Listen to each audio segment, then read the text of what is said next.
breaking and entering, drunk and disorderly, law and order. A former prosecutor and a defence lawyer, not your typical pairing. And the result?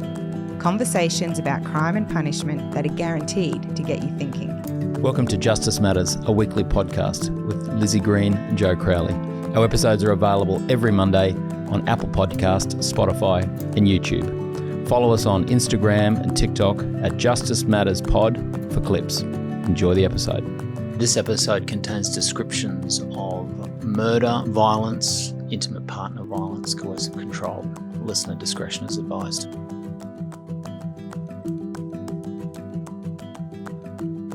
Hello, Lizzie. Hello, Joe. How are you? I'm very well. How are you? I'm well. I'm very concerned about my tie being straight. I see some of our reels and my tie's not always straight. Oh, dear. Concerns Bit haphazard. me. Well, you should tell me. You should make me I straight. don't notice. Okay. All right. So today's episode, we're doing rock and roll murder. Oh, gosh. Yes. Sounds fun. No? Is murder ever fun? No, it's pretty gruesome. It's pretty gruesome. Okay. All right, I take that back. But this is just a gratuitous plug for my son's band. Oh, gosh. Sugar Look. Because I want an excuse to play one of their songs, which is on Spotify. So that's going to be the outro. If everyone stays and listens, I'll get. What sort of music? Oh, I love that you think I know anything about music. They country? like the Strokes. That's all I can say. I love the Strokes. All So I right. suppose it's something like that. Oh, that's exciting for him. Yeah. He's really into it. He's the lead singer too. Oh, Lovely wow. voice. Yeah. We'll get all the girls. I know. Oh, I hope so. All right. But so what is our rock and roll murder? Phil Spector. So I know nothing about this. I'm coming in totally blind. Totally blind. I know the areas because we've done so many podcasts together where you're going to have something to say. Excellent. And I mean, I not necessarily disagree with you. This is, often I'm a bit skeptical about convictions and things like that. There is some question marks over this one, but I think on the whole, probably Phil Spector was good for it. What is it? Justice was served. Justice was served. Anyway, I do have some comments as always about how things are run. No surprise there. So guilty of murder. Okay. I suppose that's obvious. And it's a murder of a woman who was, it was at a date maybe, and she was at his house. Right. She gets shot in the mouth and dies. Yeah, pretty horrible. But can we just go back a step? Yeah. Who is Phil Spector? Who is Phil Spector? Good question. So he is one of the most famous music producers of all time. Okay. He's an American. And he's 72 by the time he's convicted. Oh, wow. Born in 1935, has this fantastic career. Interestingly, really in the 60s and 70s. By the sort of the late 80s and 90s, he's practically retired and he doesn't really do much. And so that's probably, I wasn't really familiar with him either. And that's probably why, you and I don't know him as much because he became a big hit in the 60s and 70s. Would we know bands? Well, you would, the Beatles. Oh, wow. The Let It Be album, he was a producer on that. Oh, my goodness. Yeah, and John Lennon and George Harrison, who obviously went off into solo careers, he also produced some of their works. Okay. So when did this offence happen? Offence doesn't occur till 2003. So he would have been quite old by then. Yeah, well, when he's finally convicted in 2009, he's 72. Okay. So what is he in? He's in his mid-60s when this offence occurs. Okay. All right. And another one that he produced, the Ramones apparently he worked with, which is interesting. Okay. Yeah. And You've Lost That Love and Feeling, Oh. the Righteous Brothers. Well, I hope this doesn't taint my thoughts on those bands and songs because they're all good ones. They are excellent ones. I suppose it's just because you are a murderer doesn't mean you're horrible in all aspects of your life.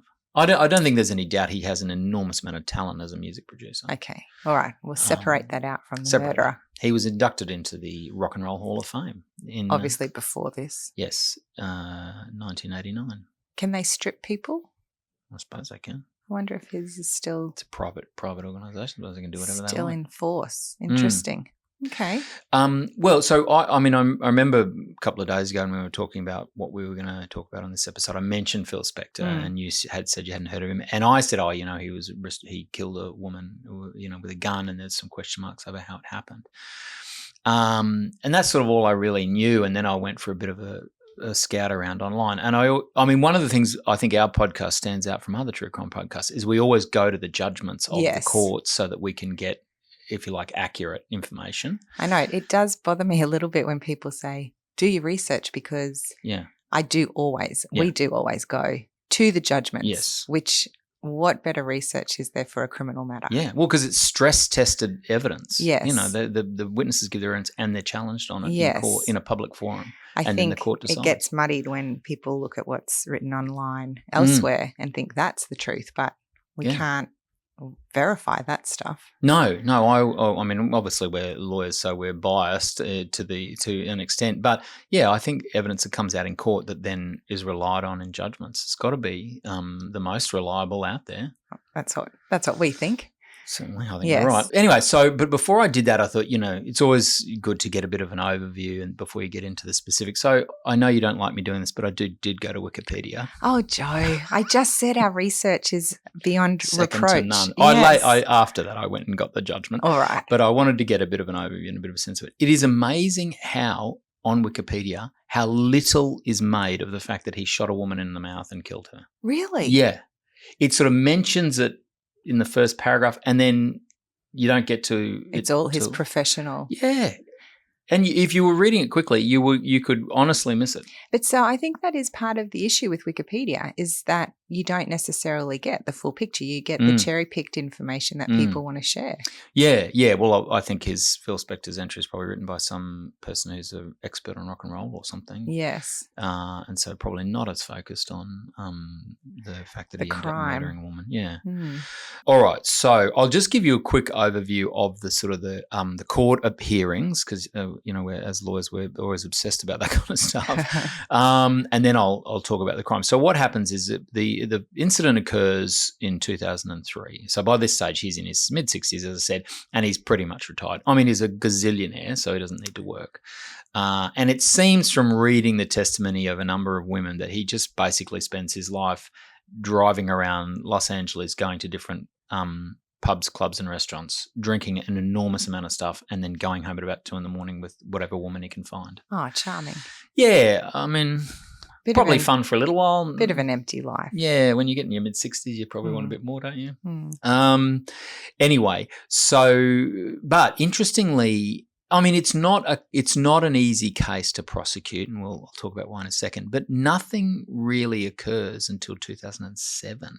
I think it's a couple of years before he's even charged. He's certainly questioned on the night, and I think they certainly, the police move straight in and do lots of forensic testing and stuff. Okay. But the trial's not until 2007. So was there any doubt he had been with this woman? No, the whole case centres on intention. Well, sorry, I suppose two things. One, causation, who actually pulled the trigger? And then if they decide it was Phil Spector who pulled the trigger, what was his intention? So is it murder or manslaughter? I feel a little bit uncomfortable calling her the woman. Does she have a name? Isn't that terrible? Yeah, you're right. No, Lana Clarkson. Okay. No relation to Kelly Clarkson. It's not an unusual surname. No, I suppose it's true. I'm a massive Kelly Clarkson fan, so. Oh, you're so funny. And can I ask, do we know how old she was? Yes, so she was in her 40s. Okay. So she had been sort of a B-grade movie star. So she had originally, tall, beautiful, had started in modelling and then wanted something more and had moved across to acting. And had picked up roles in these sort of B-grade horror films. Okay. And I mean, I suppose it's a bit unfair to call them B-grade in that this guy who was the director and I think writer of these horror films was very successful in the sense that he's not making stuff that wins Academy Awards, and he's not making stuff that makes $1 billion like the Marvel Cinematic Universe, but he is making movies that have a solid audience and that regularly make a good return. Right. And so she becomes, she has a level of fame that allow her, to be sort of a full-time actress, but also have a reasonable fan base. Okay. But she was always, the movies that they were making, these horror films, and then later on sort of sci-fi films were, they were sort of hamming it up, and it was really sort of ironic and over the top. And she was a bit upset by that. She wanted to do something more serious. Right. I've always wanted to be able to watch horror films, Yeah. but I cannot. You're not. It's too much for me. I can read any kind of horror novel. Really? Yep. But films, you're out. I feel like I can just close the book, Yeah. but my eyes And then, can't move. you can't shut your Yeah. eyes. Interesting. I'm not a horror film person myself, but yeah. Blair Witch Project, I mean, that just did it for me. It was Misery. way too Stephen scary. King's Misery Oh my was gosh. the thing that got me. I could not get past that one. Yeah. Yeah. I know that's not proper horror, but it was pretty pretty bad. horrific. Yeah. Yeah. So Lana Clarkson decides she finds, it happens to women in Hollywood, that the roles for the sort of the good-looking blonde in the movie start to dry up when she's in her late 30s. It's tough, isn't it? It is. Yeah. It is. So she, one source I talked about how she was trying to reinvent herself as a comedian. So she was starting to do stand-up routines and that kind of stuff. Also a very tough gig. Oh yeah, absolutely. Yeah. I think, and credit to her for really trying to reinvent herself. Yes. And apparently, I mean, this is in the 90s. She obviously very entrepreneurial. She had her own website in the 90s. Wow. Selling merchandise. So she would go to Comic-Con and those kind of festivals because people, she had this fan base which would love getting her autograph and stuff like that. And so she also then had a website where she would sell merchandise, where she'd sell signs. Good on her. Yeah, I know. It's fantastic. Anyway, she is struggling to make ends meet because she's in this sort of reinventing phase of her career, and she gets a job at the House of Blues, which is a sort of a restaurant bar, famous one in Hollywood. I mean, I don't know. I don't live in Hollywood, but it was apparently started by John Belushi or James Belushi, one of the Belushi boys. And Jim. Well, yeah, Jim Belushi, yeah. Yeah. Which was the one that died? John? Oh, I don't know. Anyway, but it had, and famous investors, including I think people like River Phoenix and. Oh my goodness. Yeah, so. My teenage heartthrob. Oh yeah, Mm. yeah. Sad day when River Phoenix died. So she gets a job there as a hostess. So she is, because it has lots of famous people. She's obviously tall, beautiful. She's there to greet famous people, take them into the private areas, make sure they've got drinks, Yes. make sure they're seated in a nice place. Make contacts, maybe. Well, that's why she takes a job. Yes. Because she thinks this is a perfect way to meet people in the industry. Yes. So she is working there on the night that she meets Phil Spector. Okay. So that is in February. That's February the 3rd in 2003. Right. She's at work. Phil Spector comes in. He had met a former girlfriend or a female friend at another restaurant, because this is about his 4th restaurant of the night, and he blows in about midnight, I think, and he's already drunk. And he, she goes and seats him at a table. I should probably say something about Phil Spector's personality. A lot is made of his personality, and I'm always a bit apprehensive when I see prosecution cases relying really heavily on, character. Yeah, pushing a sort of this is what this person is like, because I think that can be prone to exaggeration, or people have different perspectives on other people, I have the same reservations, but for the opposite reason, because we've talked so much about the good bloke narrative. Yes. And I don't think that should play into a trial. So I guess it's fair to have the same perspective the other way. Yeah, the bad bloke narrative. Well, I suppose I think Phil Spector's a polarizing character. I get the impression he could be quite difficult to work with, and he was very exacting. And you don't have to go far online to find interviews with musicians who he'd worked with who said, "Oh, yeah, he's a real pain to work with," and that kind of stuff. So, I mean, he's obviously got away with the ladies if he's always taking women home. Was he charismatic or? He was 5'5". Meaning? Well, I don't know. Good things come in smaller packages. I'm glad to hear you say that, Lizzie. Yes. Because I am not a tall person. But my teenage daughter the other day was saying something about tall guys. You were saying, some guy, he was only 5'7". I'm like, I'm 5'7". Anyway, so I understand women have a thing for tall men. He was a short man. Okay. And, again, the people who focus on his character really focus on this idea that he had a huge inferiority complex. Okay. And so he would often be verbally very aggressive and physically aggressive to a point. Physically intimidating is probably a better way to put it. Right. There are some descriptions of him being quite physically intimidating. Okay.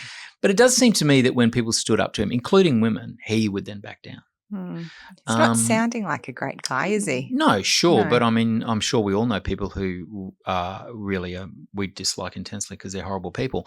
Whether they are horrible enough to commit murder is a different question. Yeah. Yes. Because there's nothing illegal in being a prick, really. Should be. Yeah, maybe there should be. But the other thing is his penchant for firearms, for guns. Yeah. Problematic. Well, it certainly was problematic in terms of the case that was brought against him because his history of toting guns at various times and at social functions was led before the jury as evidence to show, because they had to show that this shooting wasn't an accident. They actually had to show malice, interestingly. Well, isn't that one of the murders in the US? Yeah. Yeah. First degree includes malice. Yeah. So forethought. Yeah. Yeah. But so are you saying he would accessorize with a gun?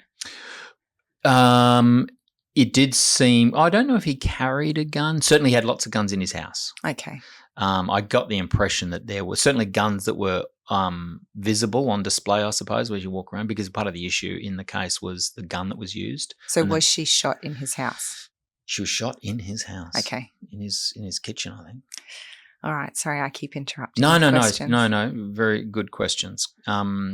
So again, the people that talk about Phil Spector's personality and use that as a sort of the main evidence against him focus on this idea that as a sort of a short man with inferiority complex, guns were his way of sort of feeling powerful.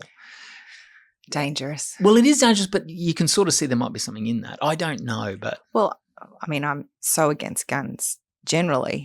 To me, that just seems a bit pathetic. But yeah, but you can appreciate that if somebody was 5'4" and not physically imposing or daunting, as soon as they pull out a gun, suddenly they are physically imposing. Turn. Yeah, absolutely. Yes. So I don't know if that's the case, but you could see that there being some truth in it. Okay.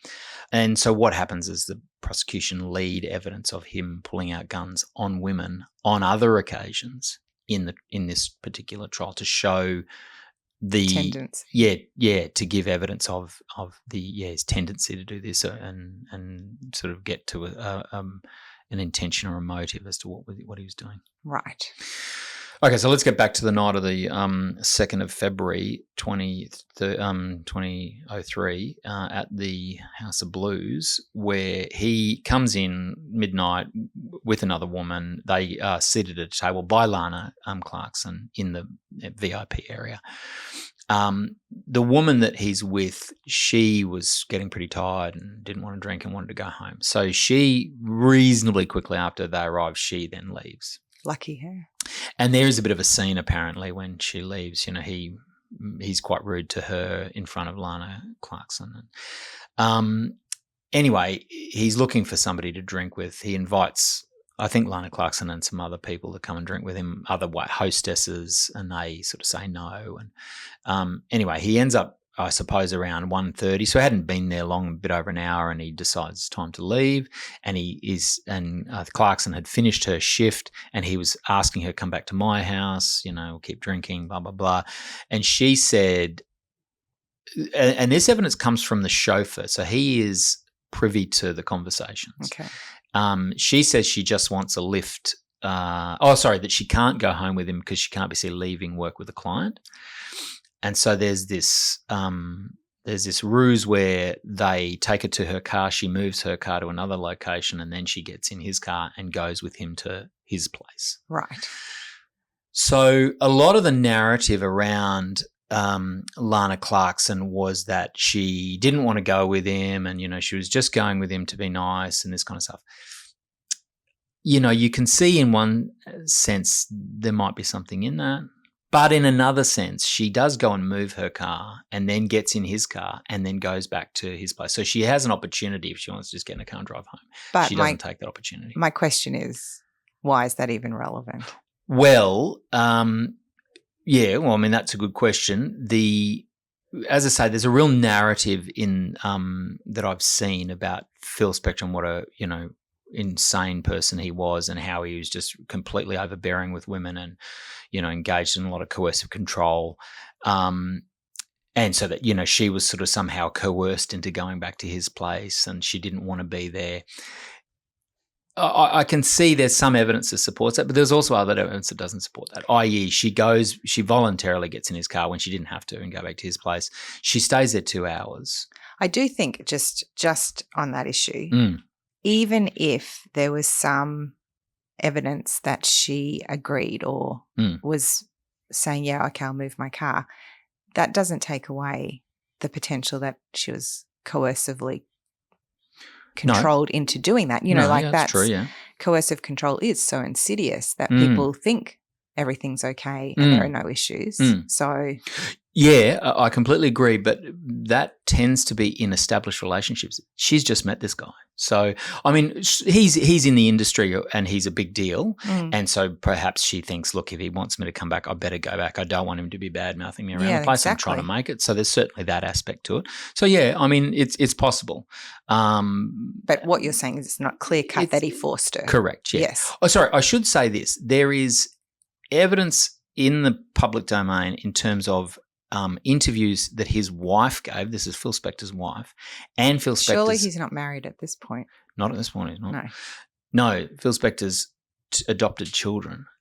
What a horrible father he was. Oh, really? In terms of coercive control. Really? Yeah. So in some sense, he had form. Yes. So he's married, I think, in the late 70s, early 80s. That only lasts for 5 years, 10 years, something like that. And she leaves, and she says he was horrible and he wouldn't let her leave the house. And he, like, for example, all the doors were locked. She couldn't physically get out. Wow. He hid all her shoes so that she couldn't, she'd have to go barefoot. In the end, I think she does leave barefoot. She runs away barefoot. That's horrendous. Yeah. And obviously at a time when nobody really recognised coercive control. Yeah. And DV itself was still very much a hidden shame. Yeah. Yeah, absolutely. Well, interestingly so, he was also the producer for Ike and Tina Turner. Was he? Yeah, and Ike and Tina Turner are obviously famous in the 60s and 70s as a married couple singing duo. But Tina Turner leaves Ike Turner because he is so horribly violent to her. Yes. She in the 80s writes a book, I, Tina, which is then made into a movie.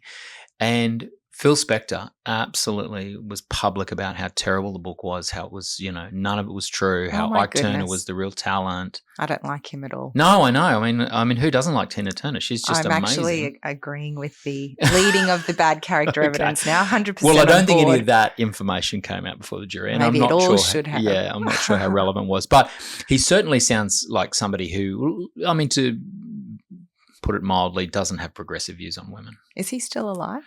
No, he died in 2022. I think he died in jail. Spoiler alert. Yeah. So he, he's born in 35. Interestingly, he has a very bad relationship with his mother. His father disappears pretty early on. He's bullied by his mother. I suspect there's probably a heavy dose of misogyny in there when you hear some of the sort of things. I mean, the way he treated his wife, and then the way he treats some of the women who end up giving evidence against him. It is definitely a cycle, though, isn't it? That kind of treatment of others. I mean, you do what you learn in a lot of cases. Yeah, that's right. The victim later becomes the perpetrator. Not always. I want to make that clear. But, I mean, it's hard to overcome a lot of that kind of trauma you're suffering as a child. Oh, absolutely. Not to excuse him, but just not to at all. note. But I mean, if you think that you're primary experience of the opposite sex is your parents, and so your attitude, I'm not a psychologist, but you could understand that a person's attitude towards the opposite sex would be heavily informed by their relationship with their so parent. much. And so that if you have a bad relationship with a particular parent, that might really inform how you react later on in your own relationships. Yes. Any psychologists out there who want to comment on the validity of that are welcome to. Yeah, so he certainly – that was one thing I noticed, that he'd had a very bad relationship with his mother and she had bullied him, and then he goes on to treat women pretty appallingly. Well, that's a sad start for him, but then I do always come back to the fact at some point you are making a choice in how you treat others. That is true, but interestingly, he had a female PA or secretary or whatever who was, absolutely around his entire life, and this woman seemed to be quite devoted to him. So, it sounds like not in every relation with a woman he had that he was, it was problematic. Okay. So they end up getting in the car and they go back to Phil Spector's house, called the Castle. Of course. Because apparently it looked like a castle. Oh, my goodness. It's Hollywood for you. And they go inside. Now, nobody knows what happens. This is at 2 a.m. Nobody goes in the house. The chauffeur. No hidden cameras? No hidden cameras. Yeah, 03. I don't know. Oh, I don't know. 2003. I'm not sure hidden cameras, but I felt sorry for the chauffeur. So he's a part-time chauffeur. So he was working at one of the hotels as a valet, parking people's cars. And Phil Spector's full-time chauffeur said to him, "Listen, do you want a part-time gig doing this? You earn $40 an hour." I was like, based on what happens to him, it is certainly not worth the money. Right. He basically works all night. He just drives Phil Spector around wherever Phil goes. And then he gets back at 2 a.m., drops Phil Spector at the house with Lana Clarkson, and then waits around to drive Lana Clarkson home. Wow. Yeah. So he's just like sitting in the car for 2 hours. Okay, so the image that immediately came to my mind is the chauffeur in Die Hard. Oh, do you remember? Yeah, that's right. And he's downstairs having a little party in the car. That's right, yeah. I suppose it was a bit like that, except this chauffeur was Mexican. He wasn't African-American. And that is relevant because of what he reports he hears Phil Spector say and how good his English is. And okay. So I wasn't just making gratuitous racial comments then. It is actually relevant in the trial. Okay. So come to 5 a.m., this guy's sitting in his car. I get the impression he was probably half asleep. He hears a noise. He doesn't describe it as a gunshot, but he doesn't describe it not as a gunshot. It's like a pop or a bang. Right. And it obviously startles him enough to wake up. He gets out of the car. He walks around. So he's outside the house. He walks around looking a couple of minutes. So it must have been quite significant. Yeah. And then he walks back and gets in the car. And then Phil Spector walks out the back door, which is where the car's parked. And he's got a gun in his hand, and he says, the chauffeur reports him say, "I think I killed someone," or "I think I killed her." Well, that's a pretty damning statement. Yeah. But do they question whether the chauffeur heard that correctly? Yes, because the chauffeur, has a reasonably thick accent. So I don't know how much that indicates your listening comprehension, but obviously English is his second language. The other thing is that there was a fountain, or little water fountain nearby, bubbling away. Oh. And so there's some suggestion that the distance that he was of a few meters, because he's at the car and Phil Spector walks out the back door, that combined with his not great English skills, Sounds like a pretty weak argument. Well, the jury didn't buy it. Certainly, they accepted what the chauffeur says. Yes. Anyway, so the poor chauffeur. So bear in mind, I think this is his first shift or his second shift or something. The poor guy. And he's only been paid $40 an hour. So he walks over to Phil Spector, who he says is sort of, Phil Spector was incredibly drunk by the end of the night. And, he seems to be sort of dazed and out of it.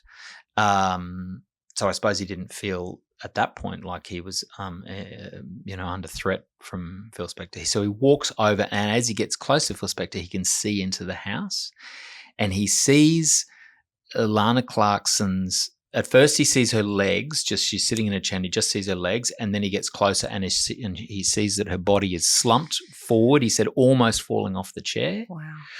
And he can see blood on her face or on her head. I wonder if she got shot in the face. That would be a lot of blood, I would imagine. Well, I'm going to describe that. Oh, okay. So, yes. Again, I don't encourage people to do this, and I certainly haven't done this, but I understand that, and this is really sad for Lana Clarkson and her family. If you Google her name, the first images that come up are of her dead body. Oh, my goodness. Yeah, which is really, That's heartbreaking. Yeah. Especially after she'd done all of that work and really, pushed to have that career. Yeah.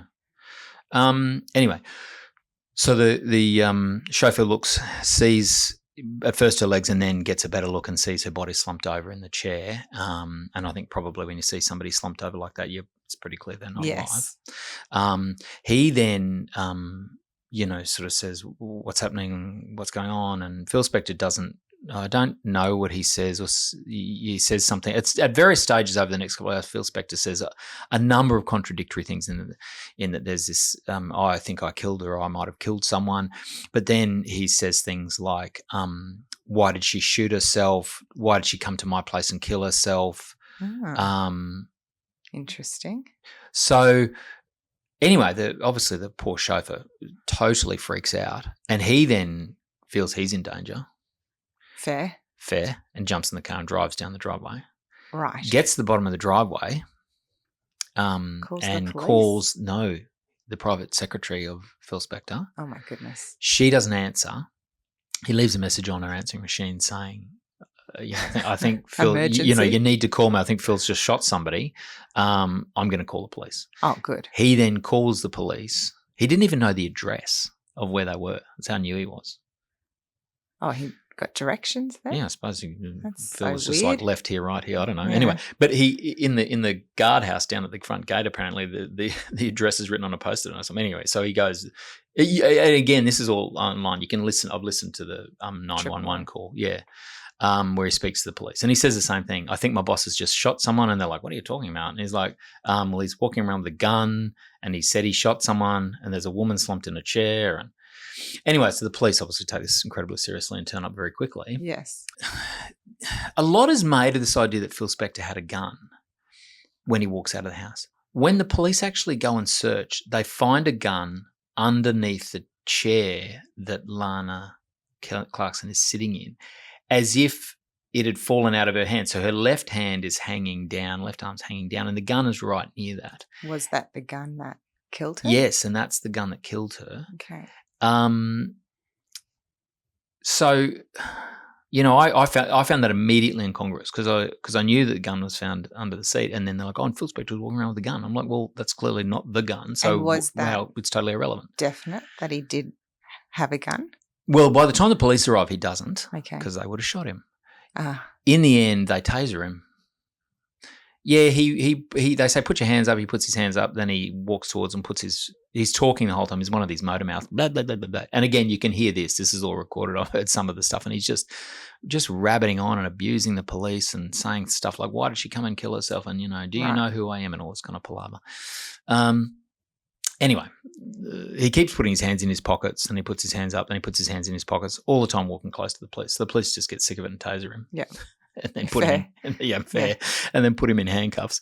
And then they sit him in the kitchen while they do a preliminary sort of look around. Okay. And in the preliminary look, they find a couple of things which are relevant. Obviously, the position of the body, which actually does give some credence to his. So Phil Spector said, "Oh, she came out of my place and committed suicide."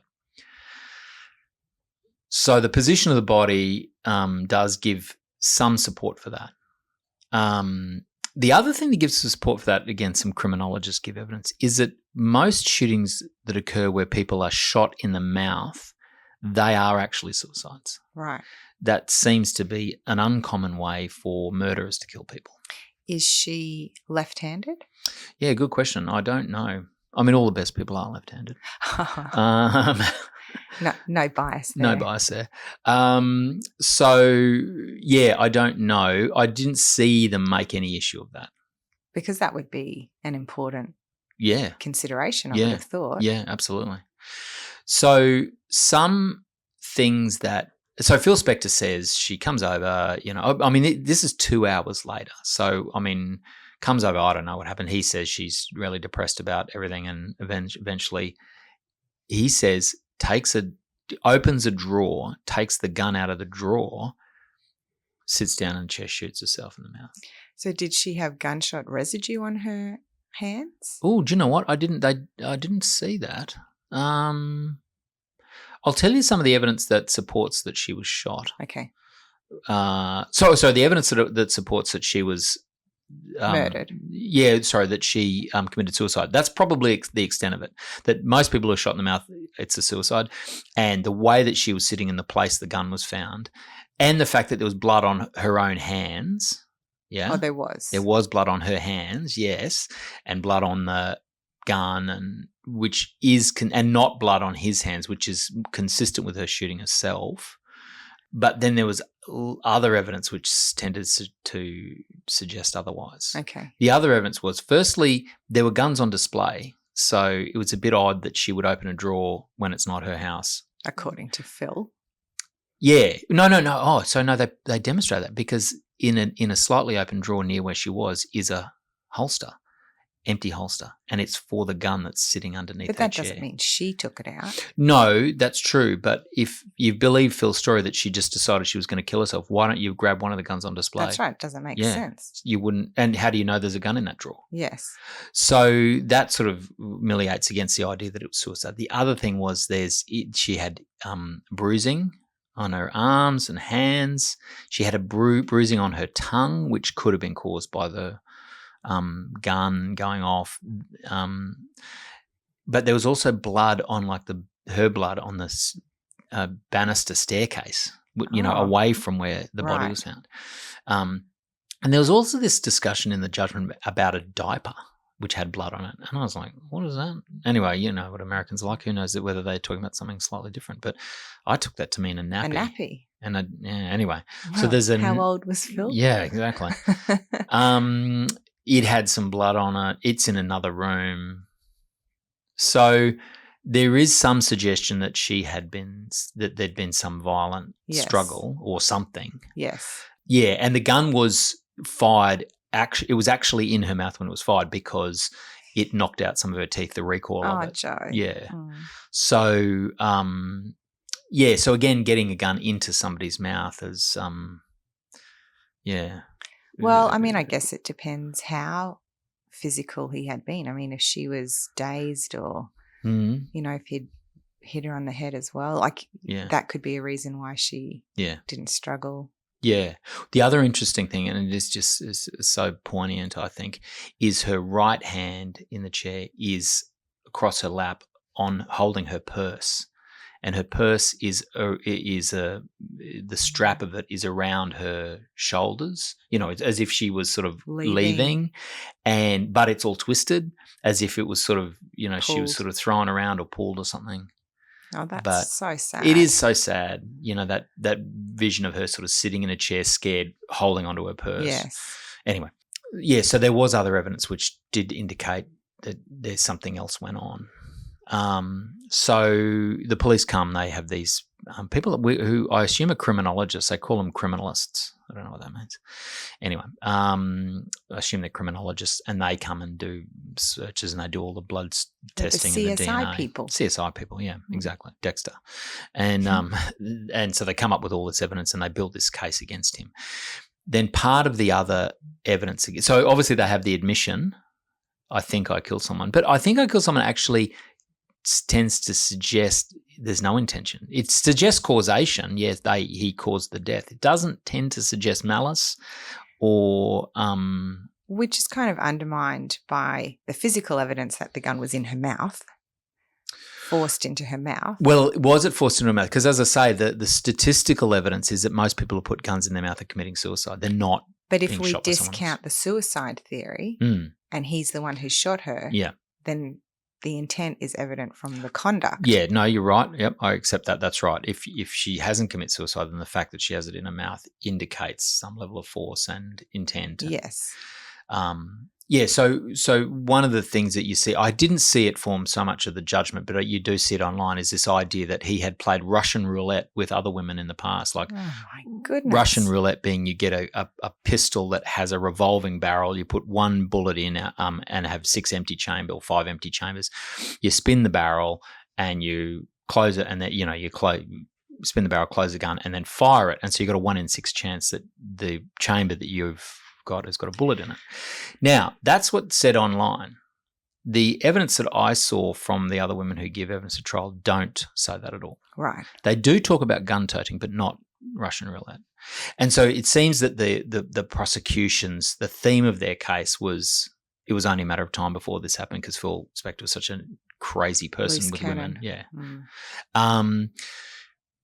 But that argument actually, I think, cuts both ways. Because, like, well, if you've got all of this history of him toting guns with women, he's actually never shot anyone in the past. So that might suggest that he wouldn't shoot somebody. He just does it as a sort of to make himself feel like a big man or as a threat. But if we think about how he allegedly treated his wife, yes, and we know that criminal behaviour escalates over time, then that could track with maybe he was a little bit physical with some and then it got worse and worse, culminating in the shooting.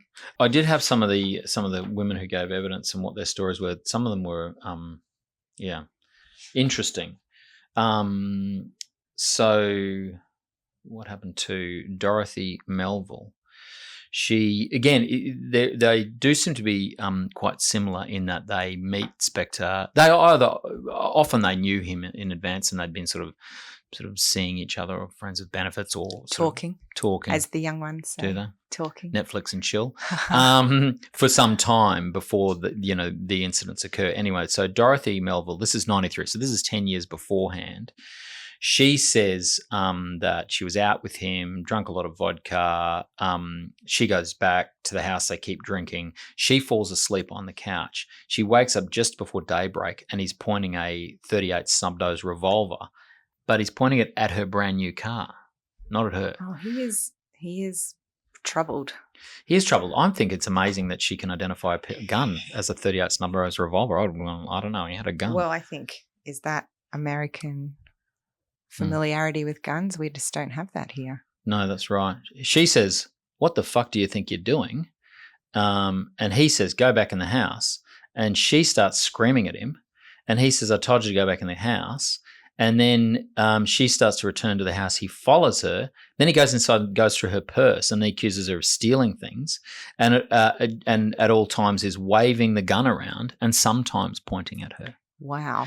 But this idea that he sometimes points the gun and it seems to be something in his hand while he's raving on, doing other things, that actually comes up a few times. Right. And so it is quite different from, what happens in this murder, where if you discount suicide, it's he forces a gun into a woman's mouth and fires it. And I don't think the gun that he puts in her mouth is a revolver. But I mean, does Dorothy comply? Maybe he doesn't need to shoot her because she does what he says, and maybe Lana did not. Sorry, in some senses, I mean, this is a very dark incident and obviously very traumatic for Dorothy, so don't make light of it, but it does get a bit comical towards the end. Wow. He then says to her, "Take off your clothes," and he hits her with the butt of the gun. Oh. She then grabs her car keys, runs out the door, gets in her car, drives down the driveway, only to see him running after her with a shotgun. What? Yeah. Saying, "I told you to get the fuck out of here." That's what she's doing. Yeah. But again, this idea that he says in one breath one thing and then something completely inconsistent with that in another, he does do that on the night that Lana Clarkson's killed. Yes.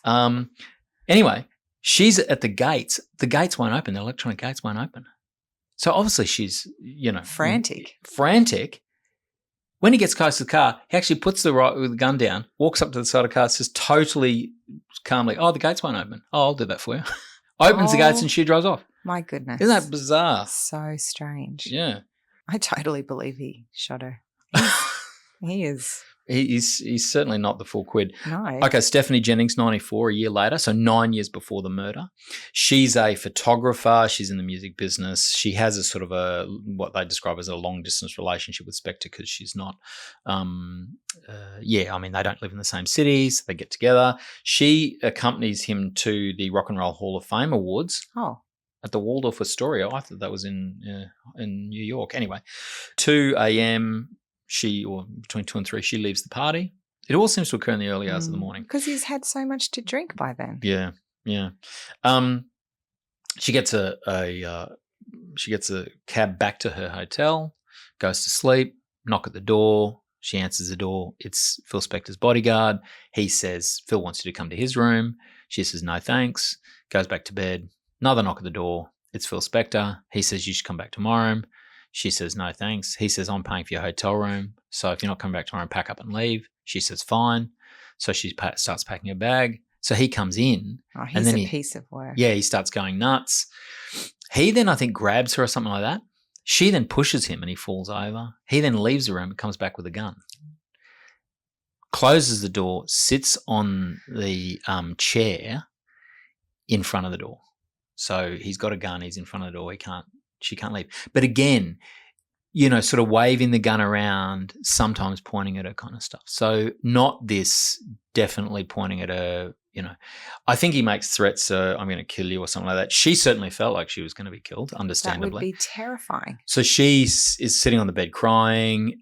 She picks up the phone. He says, call your mother if you like. She calls 911. Luckily, it sounds like the 911 call goes quite well because she only has to answer yes or no. They get the picture. Yes. Send the cops around. Very good. By the time the cops are there, Phil Spector's left the room. He's not there.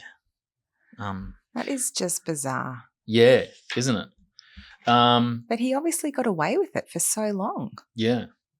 Oh, yeah, absolutely. I mean, there was 3 other women who all give those kind of odd stories, things happening early in the morning, either they're, at his house or they're at some hotel and he does this odd behaviour and he waves guns Involving guns. Involving guns. And coercive control and threats. Coercive control and threats, yeah. Yes. And, I mean, there are some stories from rock stars that he would take a gun to studios. I mean, there's some story that he held a gun to John Lennon.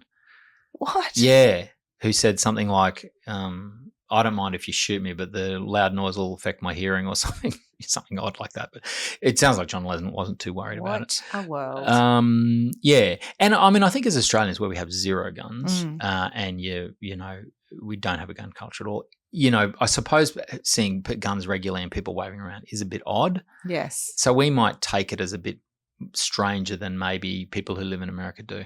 I don't know. That's scary in itself, isn't it? Yeah. Yeah. Anyway, so they run the matter to trial. He hung jury on the first trial. Yeah, 2007, hung jury. They can't agree. 2 holdouts apparently, 10 for conviction, 2 for not conviction. Wow.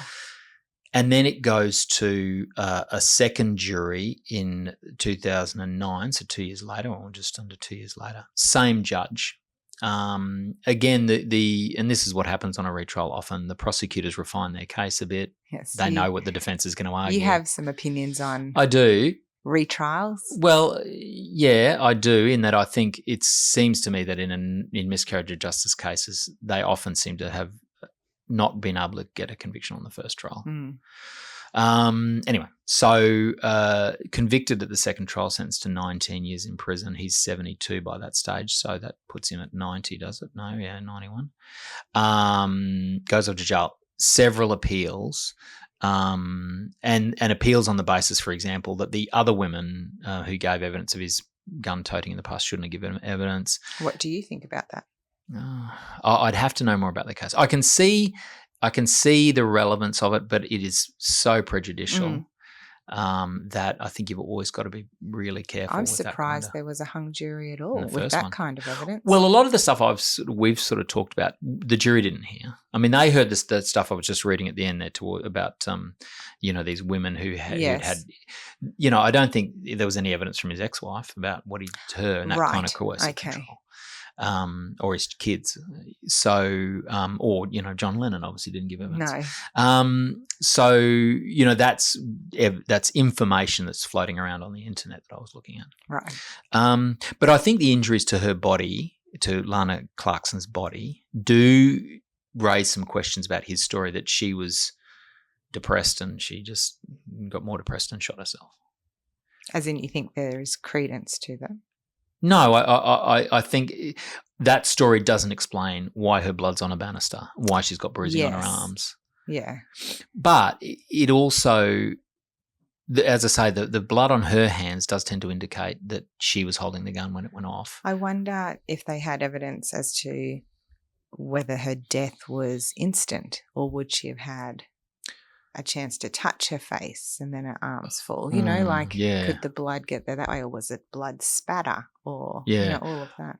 Did he have gunshot residue on his hands? Do you know what? I saw that they did do a gunshot residue test, and I didn't get to see the result of it. No, I'm assuming. I mean, it's a long judgment. I was just skipping to the interesting bits.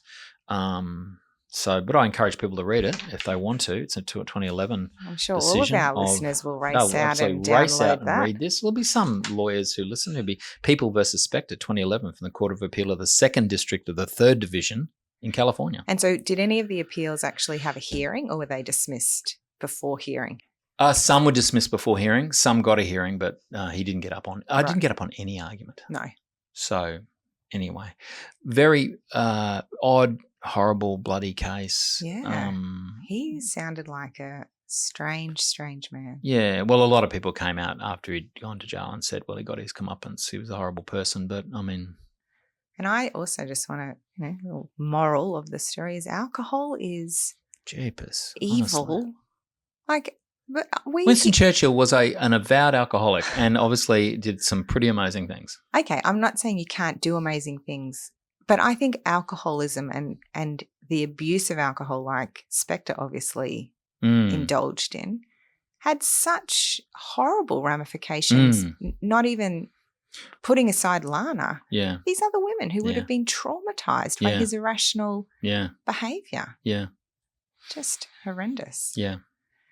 Anyway, all right. Well, so for the outro, hopefully we'll hear one of my son's song from I hope Sugarlook. They get discovered. Late night, yes, so do I. And go huge. Yeah.